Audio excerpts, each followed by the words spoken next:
C'est une formation qui s'intitule donc le pilulier des horreurs. Donc ça se présente en 2 temps. Le premier temps, vous allez avoir un pilulier, une ordonnance et vous allez devoir retrouver les erreurs qui ont été faites dans le pilulier. Et ensuite, on fera une deuxième partie où vous allez, à partir d'une ordonnance et d'une pseudo-pharmacie, reconstituer un pilulier sans faire d'erreur. Donc vous verrez que vous ne pourrez pas tout mettre dans le pilulier.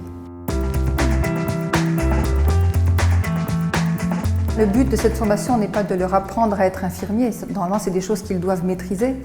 Mais dans la routine, dans l'urgence, dans le manque de temps aussi, parce que souvent ils se plaignent du temps qui leur manque, c'est bien, je trouve, de faire ce type de formation qui leur, j'appelle ça remettre en surface des petites choses qui sont enfouies et qui ont sorti de leur quotidien par oubli.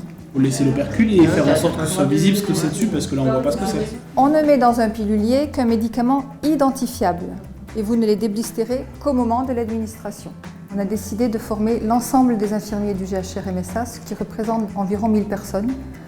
Donc là, pour le moment, en juin 2018, on doit être à peu près à 500 personnes formées. C'est déjà bien. Mais c'est vrai que c'est longue haleine. Mais du coup, ils échangent entre eux. Donc on le voit bien par rapport aux formations de novembre. Les gens ont déjà des acquis finalement, ont déjà eu des réflexes qui ont évolué depuis les 6 mois de formation. Ça devrait nous permettre effectivement de modifier un petit peu nos pratiques au quotidien. Quels sont les 5 B de la règle des 5 B pour l'administration d'un médicament?